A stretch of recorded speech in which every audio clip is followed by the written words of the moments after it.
So for 8 years, me and my family have been on the receiving side of the community's generosity and kindness, and it's really, truly impacted our lives in ways that I never imagined. And so now it's time for us to pay that forward and give back and be able to help other children. You know, our whole focus and the whole mission is to help other children that have been impacted by gun violence. And I wish with my whole heart that we did not need this foundation and that there was no gun violence impacting children. But as we all know, every day we see it. And we want to do something to help. I remember as I was going through the last 8 years, the one thing that impacted me the most was Lexi feeling all alone and telling me, why do I have to be so different from my friends? You know, why did this have to happen to me? And I had no one to reach out to, no one to connect her with, to share her experience so that she knew that she was not alone. And that's part of the mission, is for other kids to know that they are not alone in this, and that there is financial help, there is counseling, education assistance, whatever they need. But most importantly, there's a community and a family that's here for them and that's going to help support them. So I'm super excited to launch the Oulson Family Foundation. I know it's new and in the early stages, but we're here to do great things and ready to see what we can do, right? Yes, thank you. So again, with that, we are announcing the Oulson Family Foundation. We are going to raise money for children that have been indirectly or directly affected by gun violence.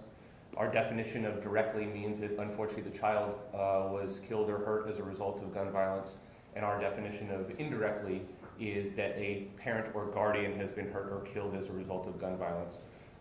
There will, obviously these things happen unfortunately daily and probably more than that.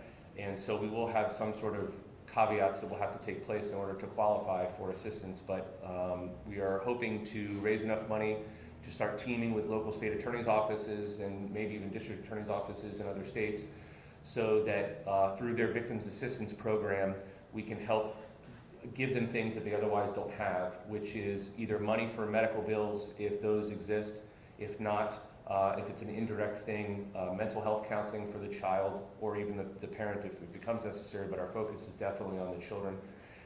And then if neither one of those apply, our goal is potentially to set up some sort of educational foundation for their future tuition issues. We know that having a parent or guardian lost from gun violence isn't just an immediate thing, it's a long-lasting issue that could affect them in many, many ways. And so that's why we wanted to add that aspect of tuition reimbursement or tuition help if it becomes necessary. So with that, we are opening up to questions.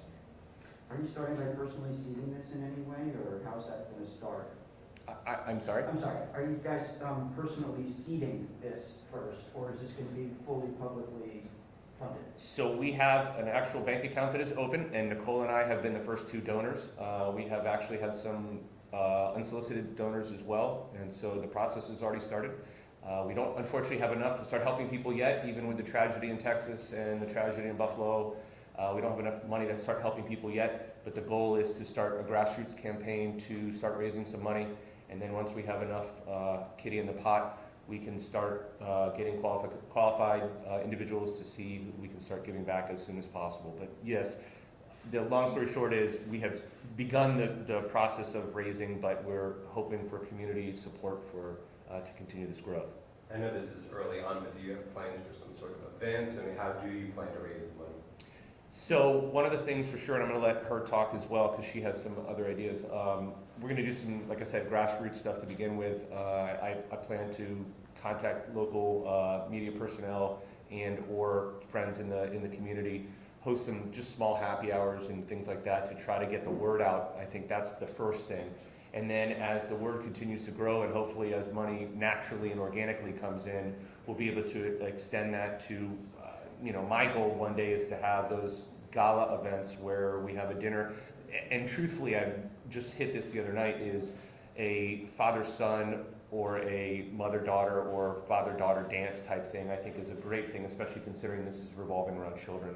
And I know that that could bring some heartache and some sorrow because some of these kids may not have that guardian with them, but I think still the idea of the family, I think, is important to keep in mind during the entire process of trying to raise some money. But with that, I'll also let Nicole answer.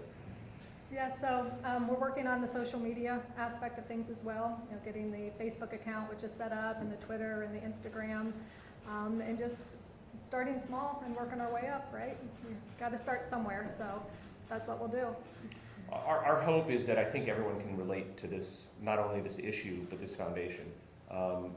It's terrible to believe that we are in this stage of humanity, in my opinion, that people can relate to movie theater shootings. It's scary, and it's terrible, and it needs to be changed.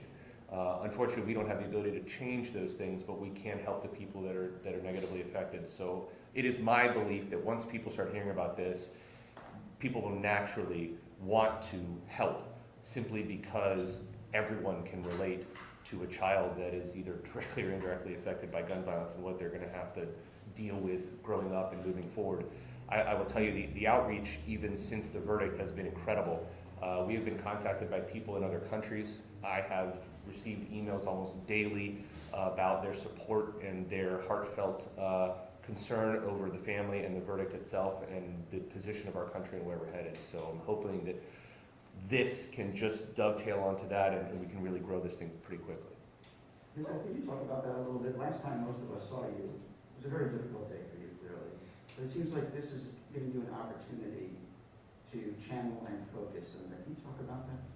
It is, yes. So after an 8-year fight, right, the outcome of the trial was just like the punch that knocked me out, and it was just so unexpected, and just justice was not served.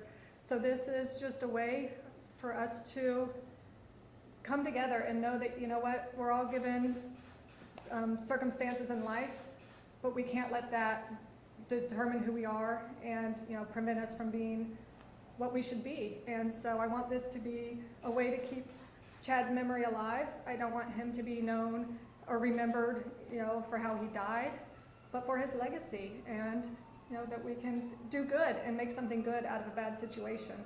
And so that's my whole goal. On the legal side of things, is there any appeals or anything that we're planning, or that's all done? No, so the criminal side of things is obviously out of my control. That's between the state of Florida and the defendant, and no, that... Thank you. Good thing we can edit. Sorry, old buildings, thin walls. From the criminal side of things, I'll start over. It's between the state of Florida and the defendant, and my understanding is that there's nothing. That unfortunate turn of events, which is a not guilty verdict, has ended that situation. From the civil side of things, in my opinion, quite luckily, we have already settled the civil case, any and all civil claims that she may have. So there is no more legal out of this case at all at this point. That's nice, so you get to focus almost entirely on this. Yes, and we can put our 100% focus on this, and as opposed to trying to find ways to help just the Oulsons, we can now focus on ways to help all families. Can you give us any other details on how that all came about, this the settling of the civil suit? I can't. Can you speak about the need in this community or just in general for a foundation focused on children in Leslie's position? Are there other foundations that do anything similar, or is this something that would be unique? I've looked, and there very well could be, but nothing that I have come across, you know, that focuses on children. There's a lot of, you know, foundations or groups that focus on gun control or gun ownership, but that's not what we're all about. That's out of our scope, and our mission is strictly to help children.